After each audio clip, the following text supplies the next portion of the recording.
Very pleasant good morning to each and every one of you. It's always good to be back home. It was a good vacation. We went to go visit last week. We were in Lubbock, Texas, visiting Melina's sister and brother-in-law, and also her parents. And so for anyone who asked, there was 5 kids under the age of 5 in the same house, along with 6 adults, and everything's closed during the week of Christmas, and it was cold outside.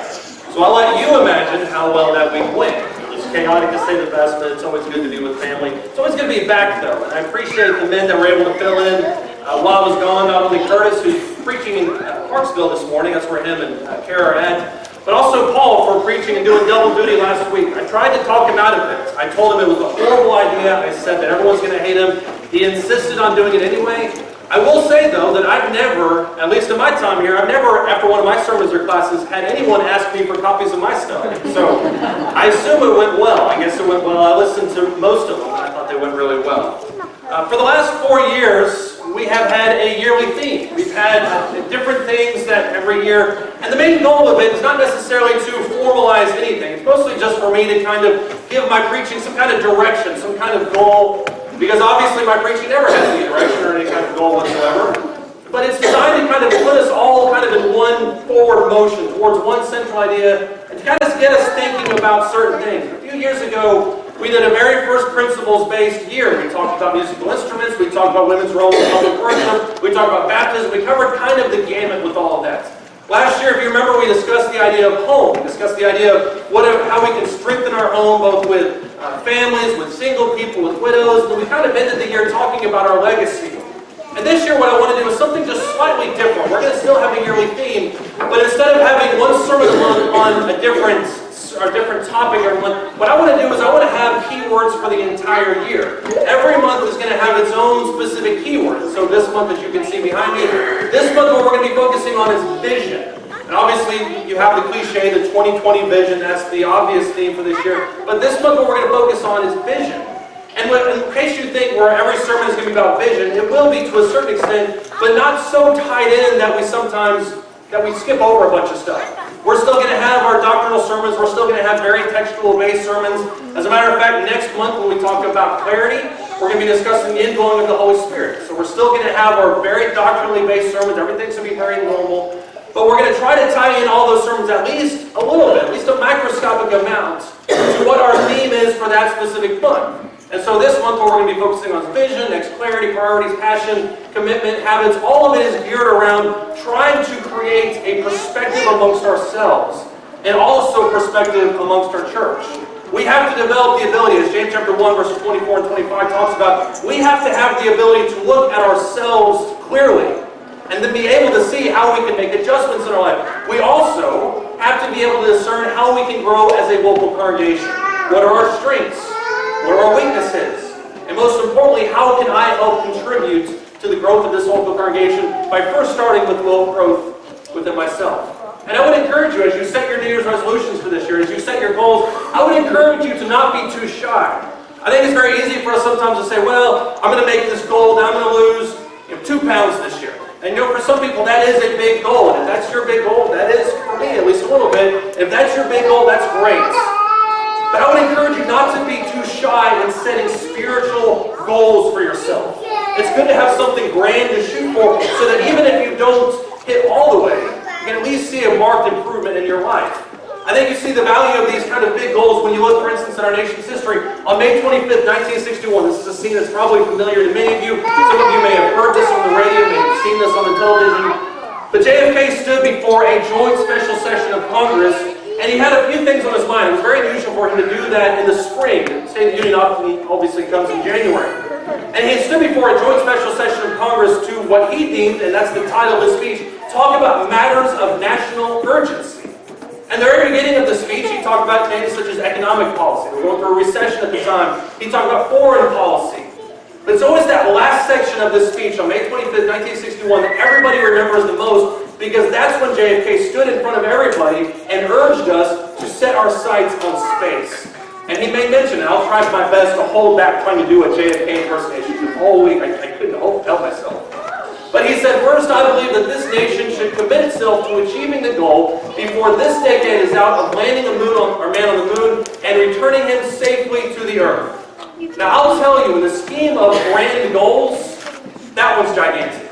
Because for those of us who were around at that point, you remember that Sputnik was only 3 or 4 years previous to that.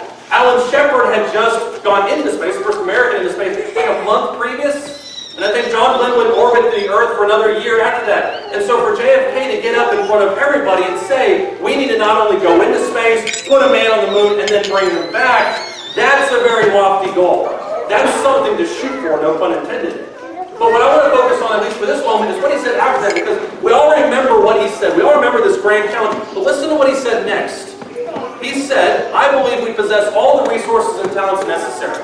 But the facts of the matter are that we have never made the national decisions or marshaled the national resources required for such leadership. We have never specified long-range goals on an urgent time schedule or managed our resources and our time so as to ensure our fulfillment. You know what JFK is talking about with that statement? What JFK is talking about is it's great to have the goals, it's great to have these kind of ideas, but unless we put some kind of time limit on it, unless we become intentional, unless we actually see it as our vision, it will never take place. JFK was very honest about the fact that we had all the resources, we had the people that could take care of it, we had the financial strength to do it, and he was calling on a $5 to $7 billion incentive program for this type of stuff. That's a huge financial commitment. But what he said was, we are not going to accomplish this unless we set the goal for ourselves.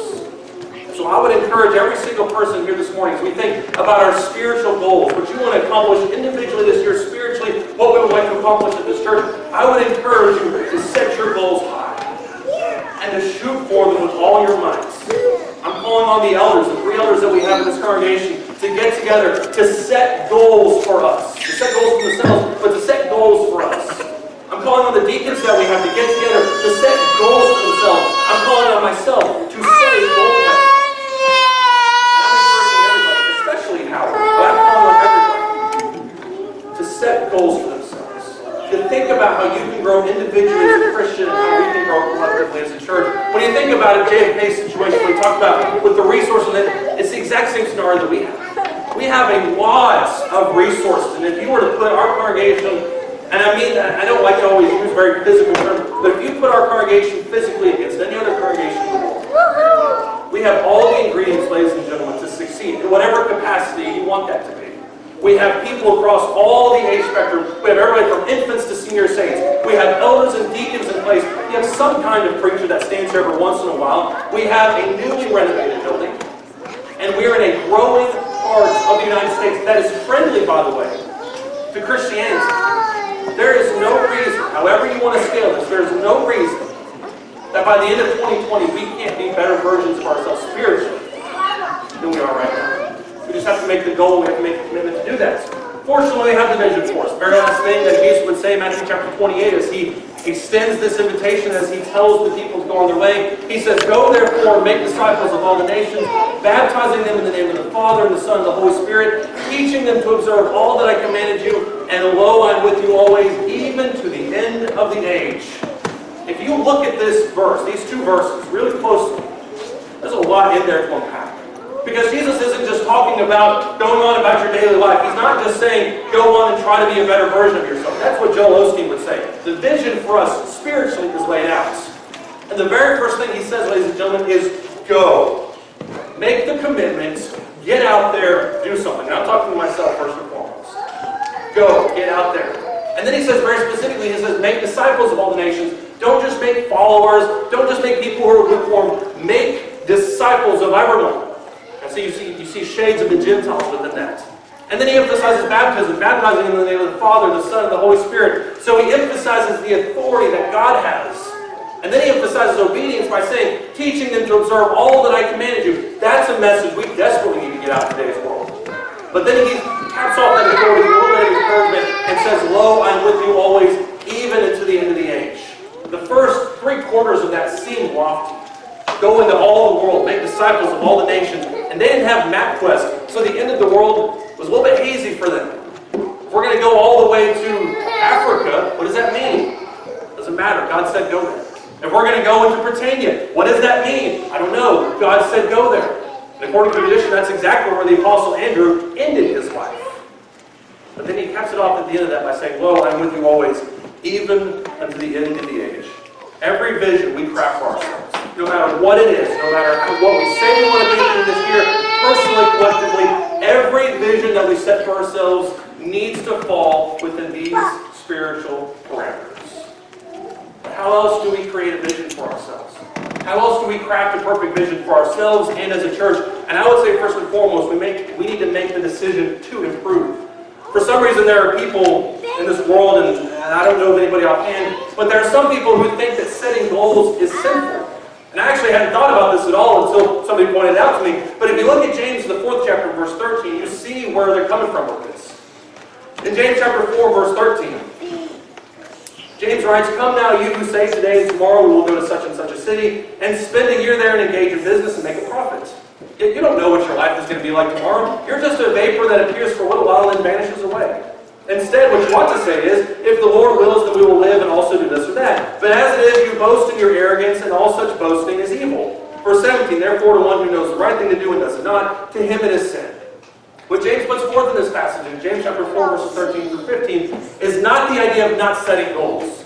At no point does he ever say, never try to improve yourself spiritually. That's not at all what he says. As a matter of fact, he says the exact opposite thing earlier. We'll look at that in a second. But what James is railing against here in James chapter 4, verses 13 through 17, is this kind of arrogant statement that we sometimes have, where we feel like we can control the future. And for those of us who are in the Ecclesiastes class, that, if anything, that should have been made apparent to us, is that we can control very little. But what he says here is, don't look at your life and don't look at the world and say, tomorrow, without a shadow of a doubt, I am going to do this, and then the day after I'm going to do this, and then I'm going to do X product or X action, and Y result is going to take place. That's arrogance. Because what it doesn't factor in, according to James chapter 4, verses 13 through 15, what it doesn't factor in is God. And that's why he says in verses 16 and 17, all such arrogance is evil, all such boasting is evil, because you don't know, as Jesus says, you don't know what's going to happen tomorrow. You can't even make one hair on your head black or white. I actually can start making mine white. I've noticed that recently. But you can't make one hair on your head white or black. So it gives you the thought that you can go tomorrow and say, tomorrow, no matter what, this is going to happen, I'm going to do this, and that's going to, the result's going to take place. That's not the way it is. What he calls on us to do in James chapter 1 is to have a realistic understanding and an impression of ourselves. Look at James chapter 1. We referenced this earlier. Look at James chapter 1 again. James chapter 1, starting in verse 21. He says, "Therefore, putting aside all filthiness and all that remains of wickedness, in humility receive the word implanted, which is able to save your souls." That's the most important verse for what he's about to say. Receive the word implanted, which is able to save your souls. "Prove yourselves," verse 22, "doers of the word, and not merely hearers who delude themselves." There's that stressing obedience once again. "For if anyone is a hearer of the word and not a doer, he is like a man who looks at his natural face in the mirror. For once he has looked at himself and gone away, he has immediately forgotten what kind of person he was. But one who looks intently at the perfect law, the law of liberty." By the way, I've always found it fascinating that he calls it in this passage the perfect law of liberty. He says, "If anyone looks at the perfect law of liberty and abides by it, not having become a forgetful hearer but an effectual doer, this man will be blessed in what he does." James is never at any point, in James chapter 4 or elsewhere, he is never at any point talking about how goals are sinful. The sinful goals are the ones that don't include God, that don't take into account the power of God, the authority of God.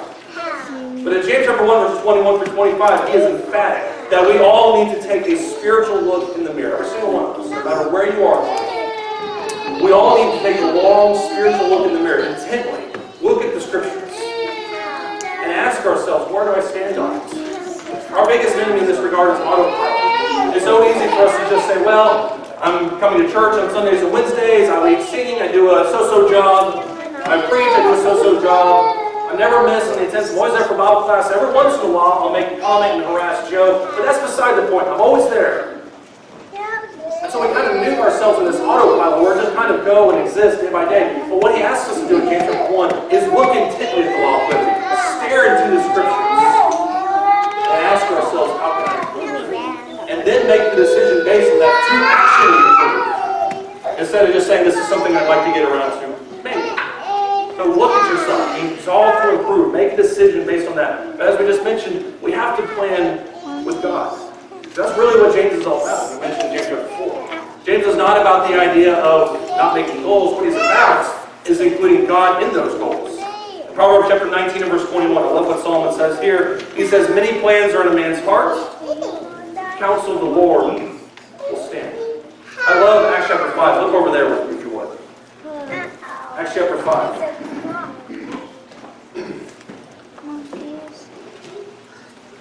In Acts chapter 5, starting in verse 38, you know what's happening in this passage. This is where Peter and John are on trial. They're standing before the Sanhedrin, they're standing before the council, and everybody is determined, at least on the council side, to put these people to death. But if you listen, there's a person named Gamaliel here, starting in verse 33, that kind of starts picking up and brings some reason to the situation. In Acts chapter 5, verse 33, it says, when they heard this, they were cut to the quick and intended to kill them. This would have been the end of them right there on the spot. But a Pharisee named Gamaliel, by the way, it's the same Gamaliel as the one who taught Paul the Apostle later. But a Pharisee named Gamaliel, teacher of the law, respected by all the people, stood up in the council and gave orders to put the men outside for a short time. And he said to them, men of Israel, take care what you propose to do with these men. For some time ago, Judas rose up, claiming to be somebody. A group of about 400 men joined up with him, but he was killed. And all who followed him were dispersed and came to nothing. After this man, there's a second person, Judas of Galilee, rose up in the days of the census, drew away some people after him, he too perished, and all those who followed him were scattered. You notice the pattern that's happening here. Verse 38, so in the present case, I say to you, stay away from these men and let them alone. Listen to this reason. For if this plan or action is of men, it will be overthrown. But if it is of God, you will not be able to overthrow them, or else you may be even found to be fighting against God. What a remarkable measure of wisdom. Because what Gamaliel mentions here in Acts chapter 5 says, let these people alone, because what eventually is going to happen is, if this is starting from nothing, if it means nothing, it will eventually come to nothing. But if these people are working for God, you won't be able to fight it. It will spread, it will grow, it will continue to spread and grow, and you cannot prevail against it. As a side point, I've always kind of wondered, as the church progressed throughout the rest of Acts and the rest of this first century, I've always kind of wondered if any of those people in that council listened to this statement and thought 5, 10, 20 years down the road, and maybe they were onto something. Maybe they were actually fighting for God. But regardless, whenever we look at this situation, we look at our plans, we look at what we want to do this year, whatever your goals are of a spiritual nature, make sure they lie in with what God tells us to do. Look at Proverbs the 16th chapter.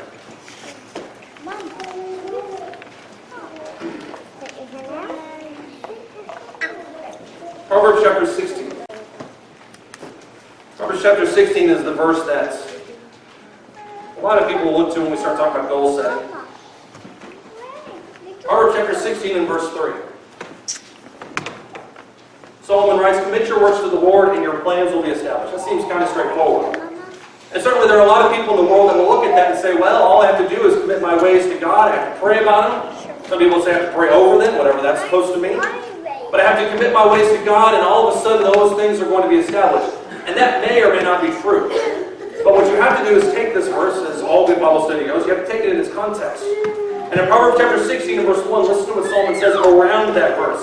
He says, the plans of the heart belong to a man, but the answer of the tongue is from the Lord. That says a lot about verse 3. Verse 2, all the ways of a man are clean in his own sight, but the Lord is the one who weighs the motives. Commit your works to the Lord, your plans will be established. The Lord, verse 4, has made everything for its own purpose, even the wicked from the day of evil. Everyone who is proud in heart is an abomination to the Lord. Assuredly, he will not be unpunished. When you look at Proverbs chapter 16, the first 5 verses, it actually says the exact opposite of what much of the religious world wants you to believe. Because what a lot of the religious world wants you to believe is, all you have to do is make some kind of plan, and if it's slightly noble, if it's slightly good, then just commit it to God. Pray over, do whatever it is that you want to do, and God will ensure that that happens. Nothing can be part of it. Because what he says there in Proverbs chapter 16, those first 5 verses, is our plans and our lives and our goals have to line up with God. There's a reason why Jesus says in Matthew the 6th chapter, seek ye first his kingdom and his righteousness, and all these things will be added to you. There's a reason why Haggai, when he talks to the people who had delayed in building the temple and had instead built their paneled houses, he says, you put money into your pockets, but that money is going into a pocket that has holes in it. You haven't put me first.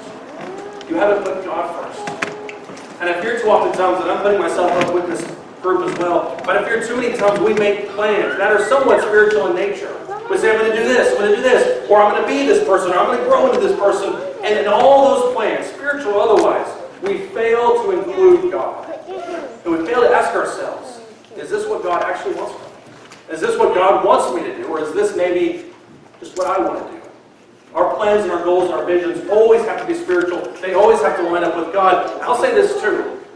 I'm a big fan of making our goals measurable. Some people may disagree with me on this. Some people may say, well, you can't have measurable goals that are spiritual in nature.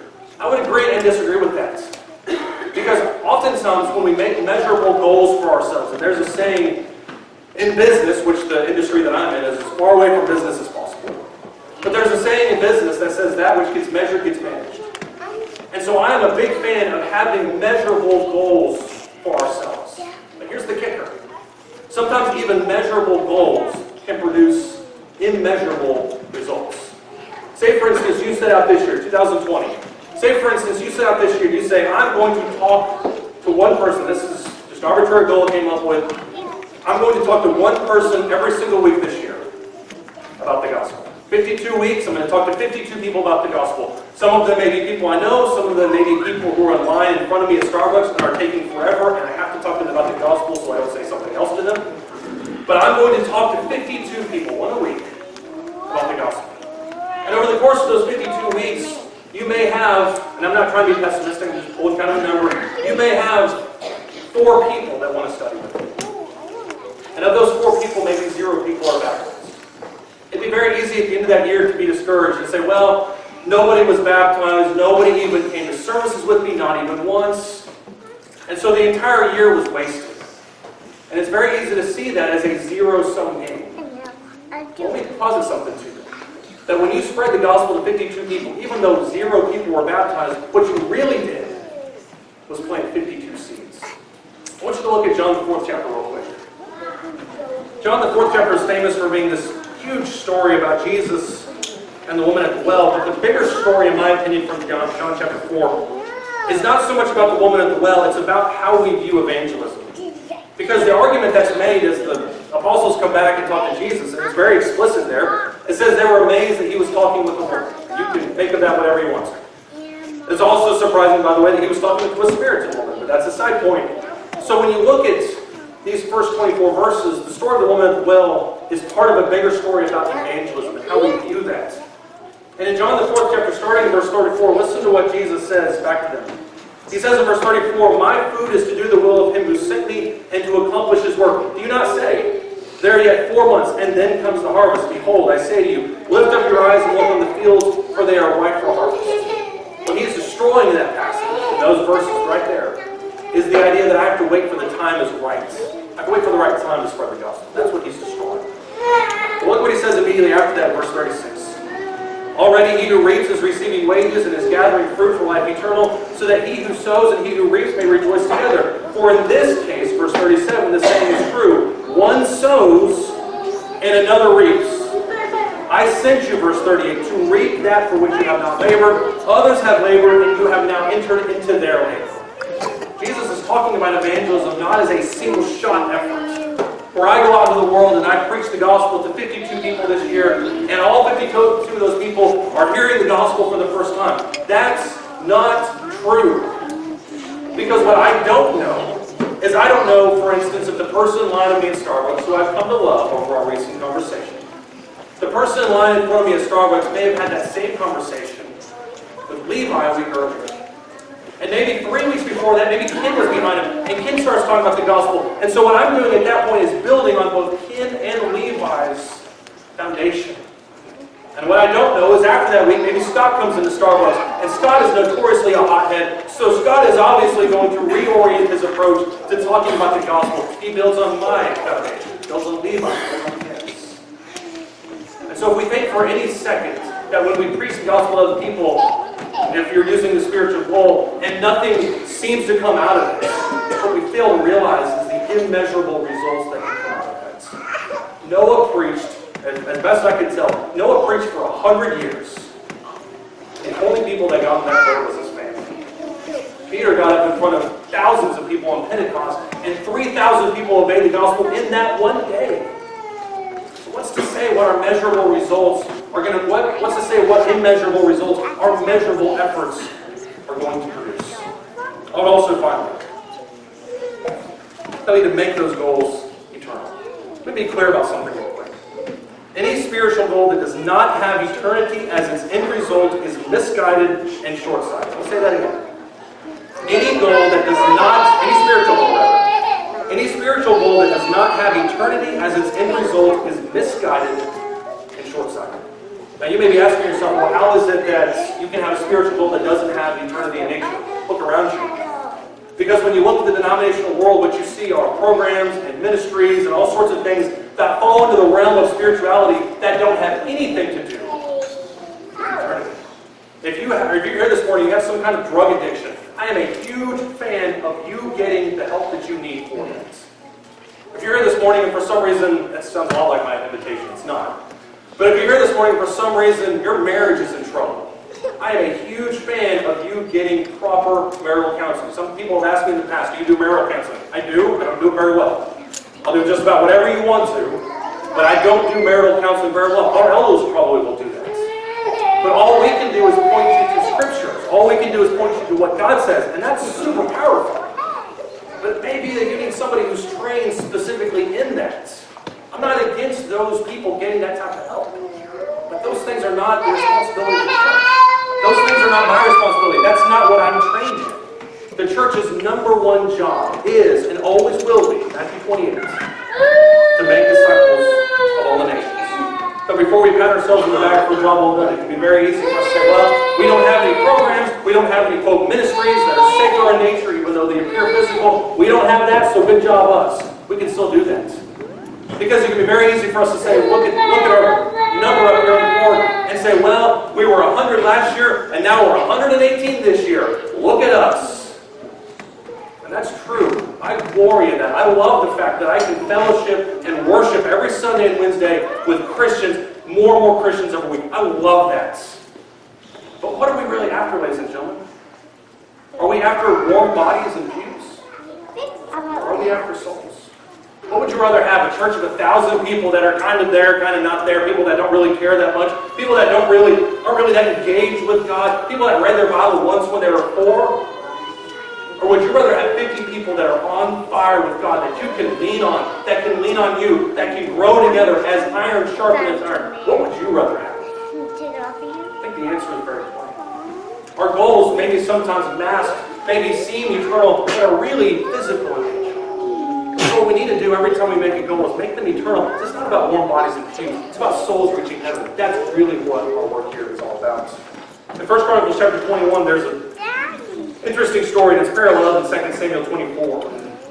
But in 1 Chronicles chapter 21, this is a story that's familiar to a lot of us. It's the story of David taking the census. And we know that David took the census probably for his own personal gain, but what Chronicles does as opposed to what Samuel does is it kind of puts more of a spiritual tone on it. Samuel is very kind of by the book when he talks about it. But in 1 Chronicles chapter 21, starting in verse 1, it says, and marked departure from what Samuel says, it says in 1 Chronicles 21 and verse 1, that Satan stood up against Israel and moved David to number Israel. We don't have the time to get into that verse right now. But the responsibility is David for what he does. Verse 2, David said to Joab and to the princes of the people, go number Israel from Beersheba even to Dan, and bring me word that I may know their number. Now listen to Joab in verse 3. Joab, who has killed several people in cold blood at this point, who is very selfish. Joab said, may the Lord add to his people 100 times as many as they are. But my lord the king, are they not all my lord's servants? Why does my lord seek this thing? Why should he be a cause of guilt to all Israel? It's incredibly ironic on about 100 different scales that Joab is the voice of reason in this conversation. And in verse 4, nevertheless the king's work revealed against Joab. And therefore Joab departed and went throughout all Israel and came to Jerusalem. And Joab gave the number of the census of the people to David. And all Israel were 1.1 million men who drew the sword. That's fighting men. And that's not on par, but it's close to what America's fighting forces. So that's a huge army. Judah was 470,000 men who drew the sword. Listen to this in verse 6. He did not number Levi and Benjamin, for the king's command is abhorrent to Joab. In other words, what David asked Joab to do was so despicable to Joab, he didn't even finish because he hated the commandment so much. He's not the only one. Verse 7, God was displeased with this thing, so he struck Israel, and David said to God, I have sinned greatly, and that I have done this thing, but now please take away the iniquity of your servants, for I have done very foolishly. Here's the $1 million question when you look at the census. When you look at the census of David, what is the sin? Because censuses were taken throughout Israel. Now, they were always taken by God's command. But censuses were taken. Censuses were always taken by Israel. But why is this one by David's sin? And not just a little sin, but a great sin that cost a lot of people their lives, a lot of people a lot of pain and suffering. Why is Joab, who's probably the most immoral person in David's life, why is he the voice of reason? It's because what David was after was not what God wanted. It wasn't after seeking God's blessings. What he wanted was to know the number of people that were under his control.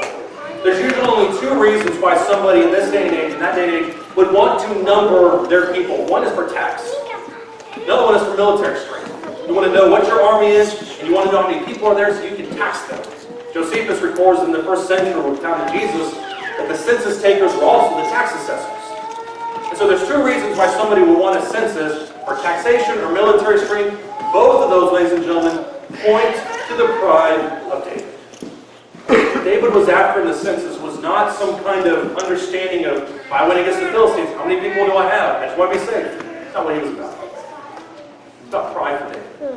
It was all about, look how many people I have underneath my control. Look how many people are loyal to me. I want to know how many people love me. Ladies and gentlemen, we can fall into the same trap when it comes to this. We can very easily stand before God as a church of 20, as a church of 200, and say, well, I worshiped with 200 people. Look at the spiritual strength that I have. I brought half those people to church. Look at all the things that I did. And what we forget in that equation is that those people aren't ours at all, any more than Israel was David's. Every single soul that's in this pew, or these pews this morning, is God's. And it doesn't matter whether I brought them in, Paul brought them in, or Linda brought them in, or who brought them in. It doesn't matter how they got here. It doesn't matter how they're obedient towards God. What matters is that they're obedient to God. And so lest we mask secular goals with an eternal veneer, so always remember that what matters to God is souls. What matters towards God is obedience. What matters towards God is conviction, devotion, obedience, and the disciple-making process. JFK said in closing, I thought this was very well put.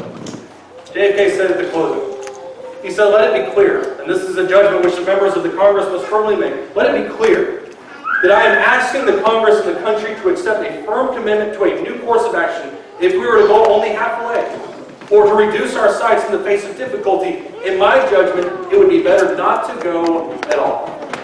Ask yourself this morning, ladies and gentlemen, as you craft spiritual goals for yourself and as you craft spiritual goals for this church, ask yourself what you're doing. Ask yourself what we're doing.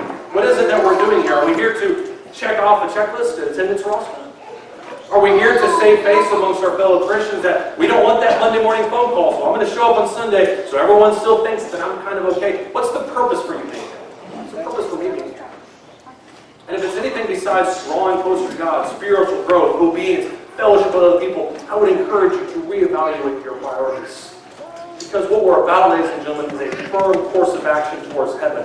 We need to be on fire towards God, working towards and actively growing.